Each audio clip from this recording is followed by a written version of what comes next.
Iceland, the land of fire and ice. It is my immense pleasure to be able to visit Iceland for the very first time. When it comes to natural beauty, it doesn't really get any better than the country of Iceland. My mission is simple. I have one rented car and about a week's worth of time here in Iceland.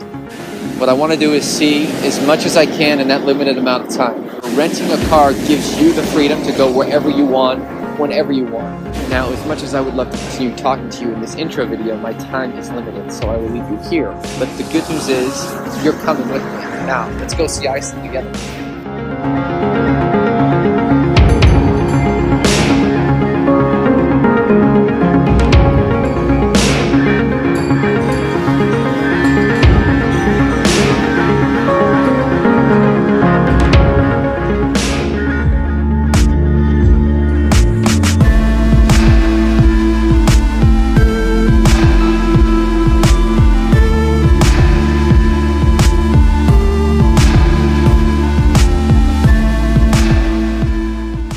To hiking and trekking, Iceland just might do it better than any other place on earth. At the very top of the list when it comes to hiking in Iceland is the Laugavega Trek. The Laugavega Trail is a world-famous 3 to 4 day trek through some of the most spectacular sights in the Icelandic wilderness. The Laugavega Trail is actually only available for a few months throughout the year. It opens up around the start of July and is walkable from July, August, and into September. The starting point of the Laugavega Trail is a place called Landmannalaugar. They also call this place Tent City, since when you get here by bus, you'll see all these tents propped up right at the beginning of the Laugavega Trail. So obviously it's a very popular spot to start the hike. Really what Landmannalaugar is known for is the color of the mountains. So these mountains they call rainbow mountains because you look at them and they are all types of different colors.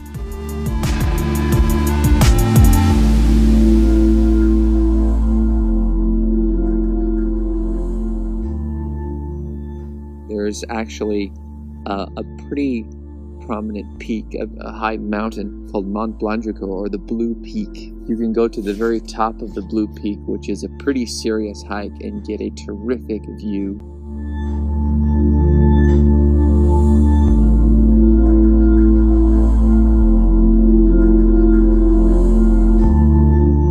Welcome to the summit of Mount Blanjuka, otherwise known as the Blue Peak. Getting up here can be quite the challenge.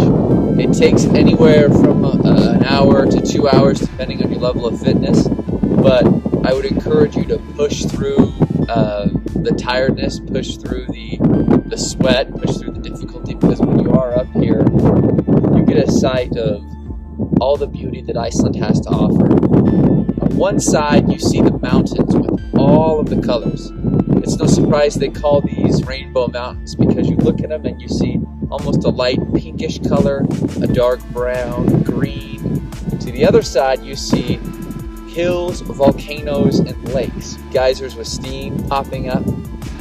It really is the quintessential Iceland postcard getting up here. It's called the Blue Peak. It gets its name from the shimmering blue-black color of its sides. One cool fact is that the rugged terrain that you see here when you climb up literally was formed out of lava. So you're walking on an old lava-formed mountain. From here you get a good shot of the Landmannalaugar campsite. You can see all the tents that look like little puny ants. One thing to keep in mind if you are coming up Blanjuka is to take your time. Don't make it a race, especially if you are here in the summer months. You have all the daylight in the world. I say that just because some of the gravel can be a little bit loose, and it's not worth slipping off the side of one of these drops here because the drops seem like they don't end. It's safe to say that if you do take on the Blue Peak hike, it will be one of your favorite hikes you've ever done. Once you are up here, enjoy the view, take it all in, and congratulate yourself on a terrific view. Those of you who are hiking enthusiasts, who love to push yourselves and enjoy being in one of the most beautiful places in the world should definitely consider hiking the Långavägar Trail.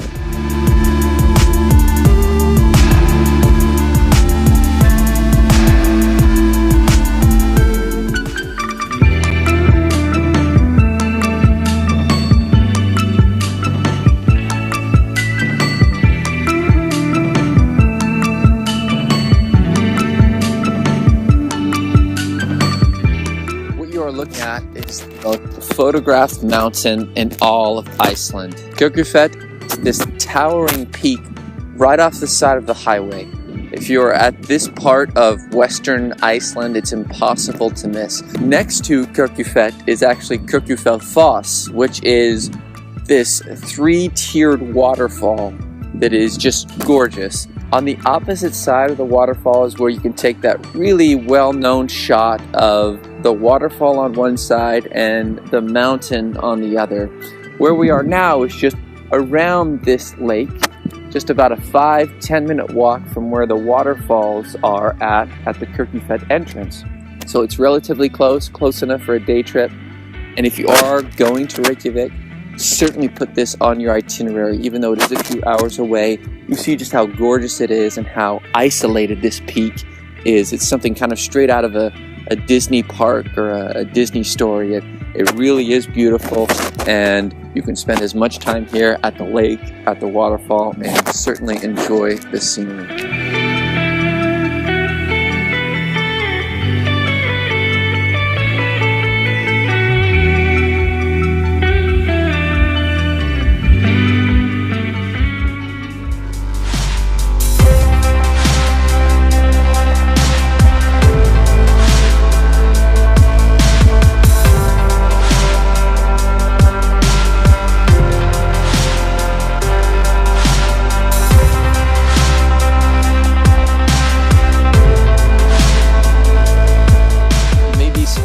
To find that one of the most popular tourist destinations in the entire country of Iceland is a crashed military plane. Thankfully, everyone in the crash survived.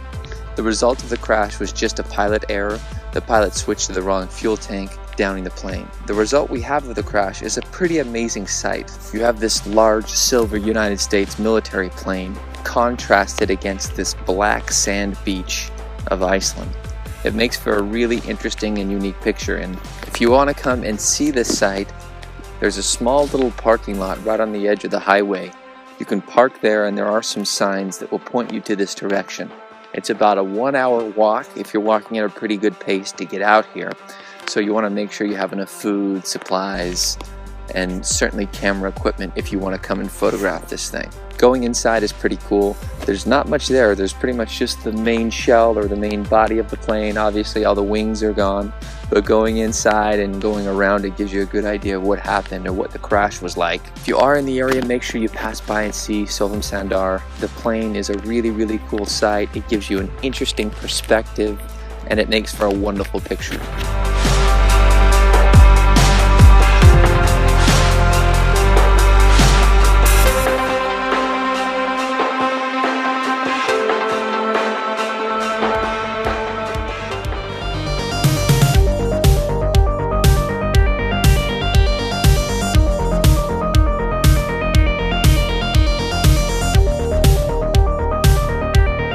Willing to bet that you've probably never seen a beach quite like this, otherwise known as Diamond Beach. There are a few things that make this beach really unique. First of which is the sand. We're on a very fine black sand. I'm sure that goes back to volcanic roots somehow.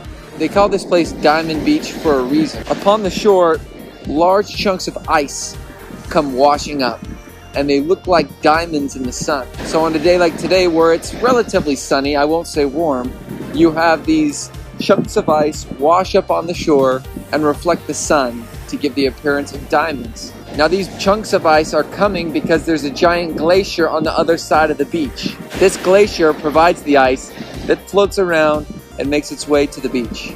It is nice and sunny out, and the sun does provide a little bit of relief from the cold. However, this is not your traditional beach in that this isn't a place you probably want to stick your toe in the water. In fact, you want to be careful of that unless you want hypothermia. The sand really is cool. I actually put some in a little container and I'm going to keep it with me. I've never seen sand like this before. It's pure black and very delicate. It's quite a drive to get out here. It's about 4.5 to 5 hours from Reykjavik, but the drive is absolutely worth it when you get out here to see the way that these chunks of ice reflect the sun on the beach. Diamond contrasted with the black sand. It really is cool, and it's worth your time. So if you have the time and you're able to get out here, you should definitely plan on it, because not only can you see Diamond Beach with the black sand, you'll also be able to see a real-life glacier, which not a lot of people get to see.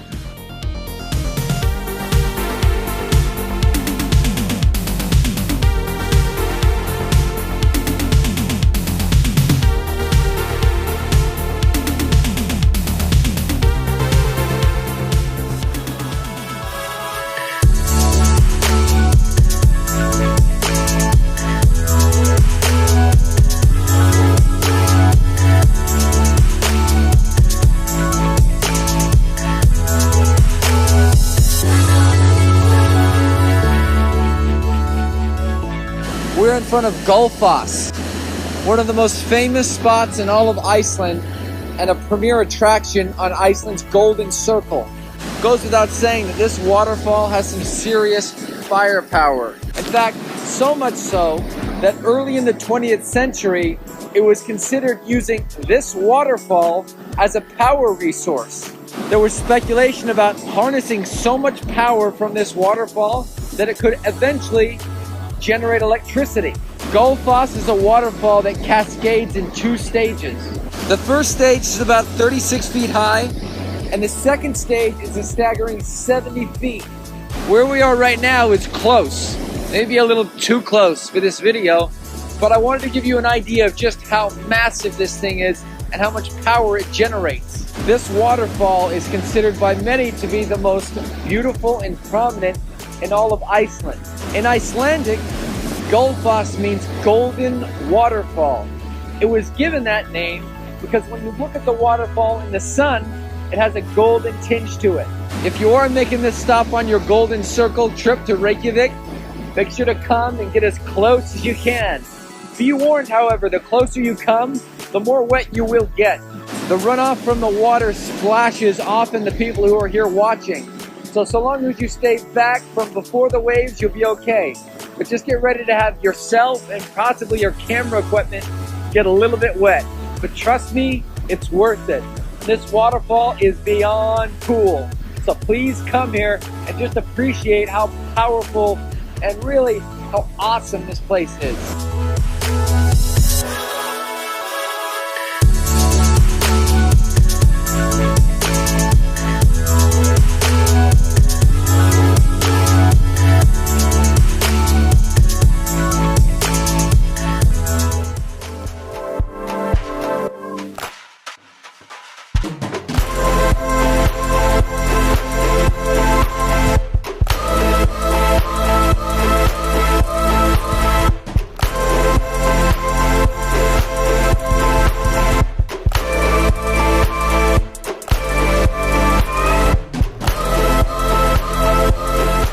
About every 5 to 7 minutes in the center of the geyser hot spring area, you see the Great Geyser.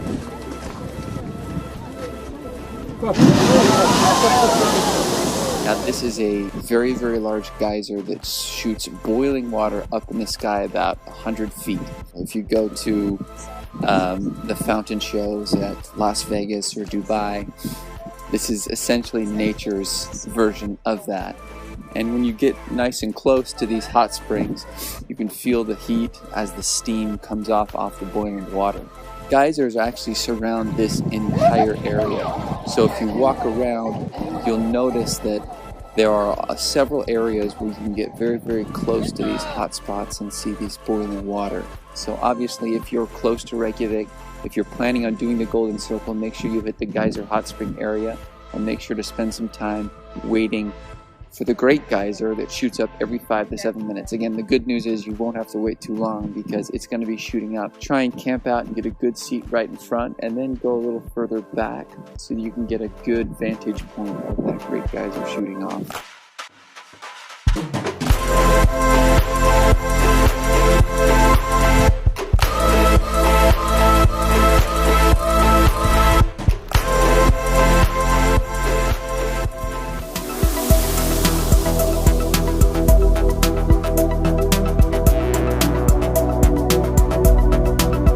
If it's not on your list already, be sure to put Iceland as one of the go-to waterfalls to visit. What makes this waterfall so unique is that you can go behind it. Having a path that you can hike, run beyond the curtain of the waterfall gives you that really unique perspective that you don't see really anywhere else. When you come here to visit Iceland, just be prepared to get wet. Obviously, being this close to a waterfall, you're going to get a little bit of water on you, especially if the wind blows. Iceland is a terrific location and one you should definitely put on your list. In a country with so many terrific waterfalls, it's hard to find one that's so unique, and yet we have.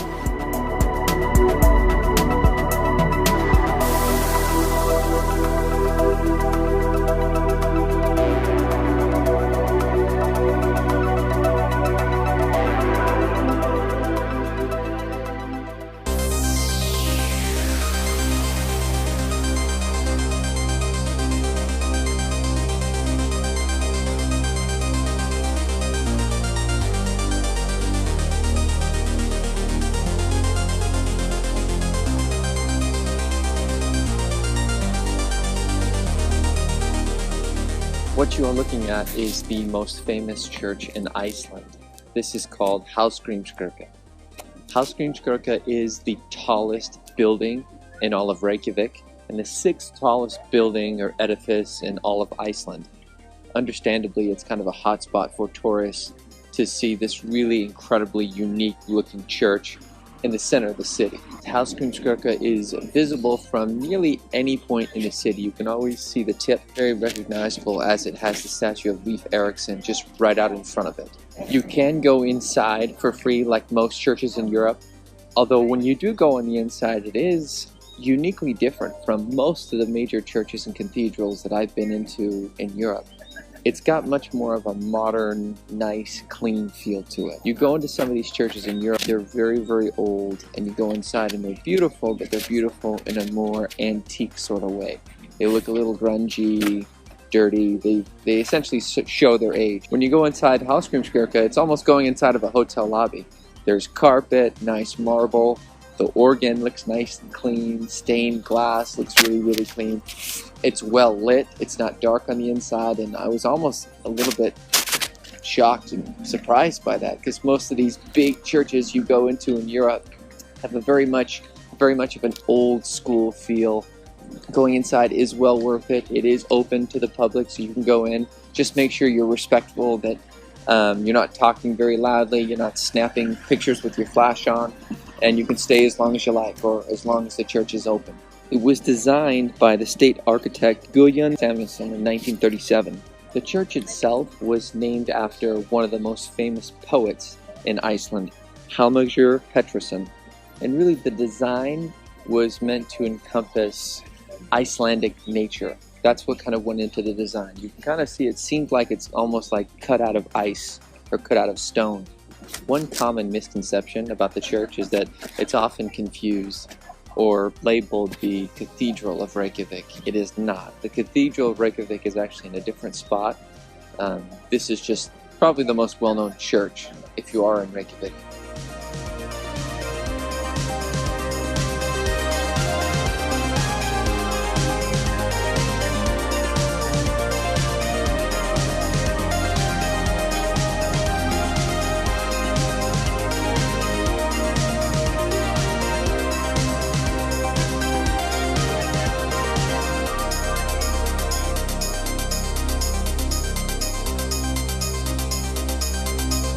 Reykjavik. It is the capital as well as the largest city of Iceland. It really has a small town feel to it. You see a lot of tourists pouring in and out of the Hallgrímskirkja church, the opera house, the Sun Voyager. It's clean, it's safe. Overall, it's a very wonderful, charming city. Reykjavik is definitely a city worth exploring. It's most likely that if you come to Iceland, you'll be spending at least some time here. I would recommend that you explore the Hallgrímskirkja Church, the Opera House, the Sun Voyager, Laugavegur Street. These are areas all within 5 to 10 minutes of each other by foot. You never really get that big city hustle and bustle feel, even in the capital, a city with over 100,000 people.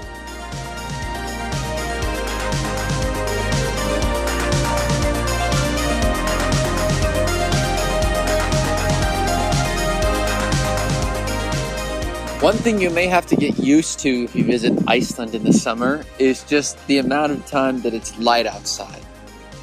Right now, it's just past 11 o'clock at night. That's right, 11 o'clock at night. This can allow you to see several different sites in the city because you have so much daylight. So make use of it. Conversely, the opposite is true in the wintertime. If you're coming to Iceland, then get ready for some pretty short days and a lot of winter darkness. Honestly, it makes photographing things at night a little tricky, which isn't my favorite. I like getting some good night shots. Since it's never night, sometimes that's hard, but the daylight makes it worth it.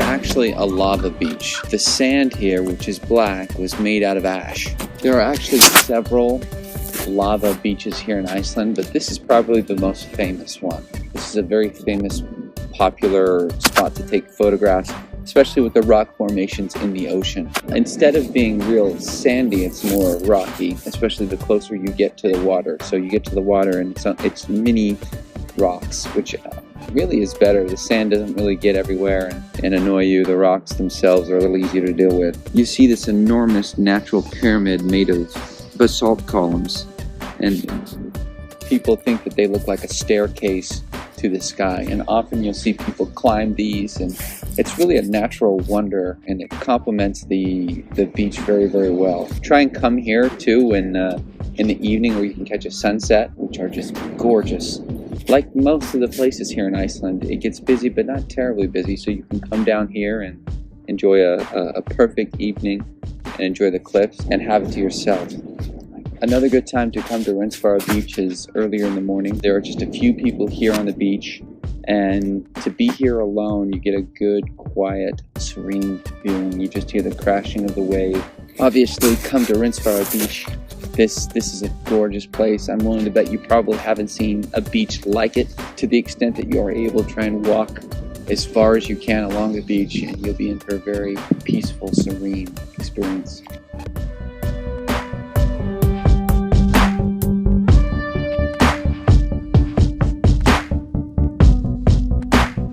There are some pretty cool tall tales associated with Rensfara Beach.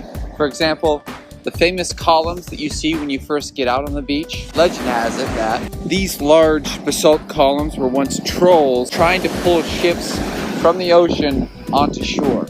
However, according to legend, the trolls went out too late, dawn broke, and the trolls were turned into stone. So aside from having beautiful beaches and just organic natural beauty, there are also tall tales and legend associated with the beach that makes it all the more interesting. So the closest village to Rensfara Beach is a city called Vík. Vík is just a small fishing village. However, there are some terrific hotels and restaurants, and it makes for a great spot to stop at if you do have the intention of viewing and coming to see the beach.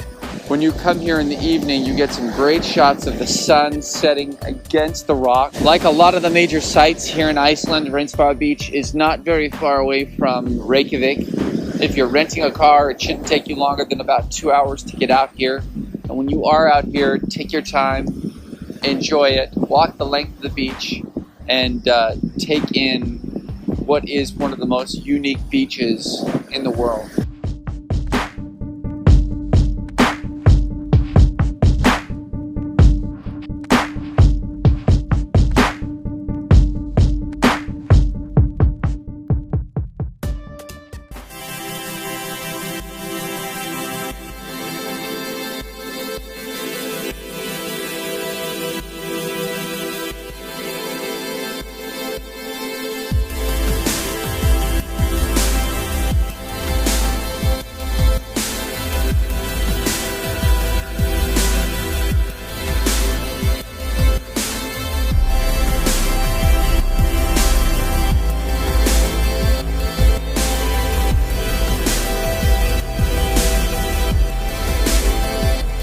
So, are you impressed yet? Welcome to Skogafoss, the crown jewel when it comes to waterfalls in Iceland. Skogafoss is 200 feet high and a towering presence as you're driving by the small village of Skogar. Now, Skogar is just about an hour or so out from Reykjavik, so doing Skogafoss in a day is totally doable. Skogafoss is also the end point of the Laugavegur Trail. You'll see a lot of people starting their hike here or ending their hike here, depending on the direction. Like Gullfoss, Skogafoss is incredibly powerful. When you get here at the parking lot, you can just hear the sound of the water crashing up against the ground. Now, although not terribly advisable, especially if you have very expensive camera equipment, you can walk up right to the very, very front of the falls. This will give you an idea of just how powerful this waterfall is. Make sure you're careful. You will get wet, as will your equipment, but it will be a very, very cool experience. Just to the side of the falls is a trail that leads up. Now, this trail will take you the opposite direction of the Laugavegur Trail. So that means after you pass Skogafoss, you will go and pass about 25 other little waterfalls. If you keep going on this trail, you'll eventually go on the road to Thorsmark, where you'll see the Fimmvörðuháls Pass. It's likely that you've seen Skogafoss in either Hollywood movies, commercials, or promotional materials. This is the quintessential image that appears in people's minds when they think of a waterfall. Skogafoss is accessible and visited by many all throughout the year. You can even come here during the winter time. It is a lot more cold and slippery, but still nonetheless very, very beautiful. If you have an affinity for waterfalls, or if you just want to see an awesome and terrific spectacle, you must come visit Skogafoss. As beautiful as it looks in pictures, they do not do the real thing justice. You will be mesmerized, you will love it. So make sure you put it on your list. Do not miss it. Make sure you bring your poncho.